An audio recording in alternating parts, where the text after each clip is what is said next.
ওয়ালা কুওয়াতা ইল্লা বিল্লাহ। এটি হলো জান্নাতের অন্যতম ধনভাণ্ডার। সুবহানাল্লাহ। বুখারী, মুসলিম, তিরমিজি, আবু দাউদ শরীফের হাদিস।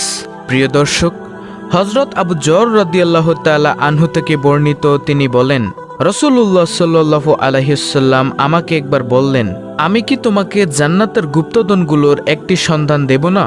হযরত আবু যর রাদিয়াল্লাহু তাআলা আনহু বললেন, হে আল্লাহর রাসূল সাল্লাল্লাহু আলাইহি ওয়াসাল্লাম, অবশ্যই। প্রিয় নবী সাল্লাল্লাহু আলাইহি ওয়াসাল্লাম বললেন, লা হাওলা ওয়ালা কুওয়াতা ইল্লা বিল্লাহ। অর্থাৎ লা হাওলা ওয়ালা কুওয়াতা ইল্লা বিল্লাহ হলো জান্নাতের গুপ্তধনগুলোর একটি।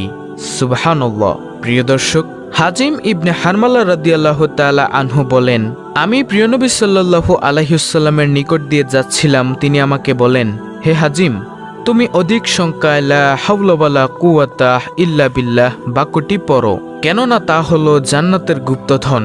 বুখারী, মুসলিম শরীফের হাদিস। দর্শক, কাইস ইবনু সাদ ইবনু উবাইদাহ রাদিয়াল্লাহু তাআলা আনহু হতে বর্ণিত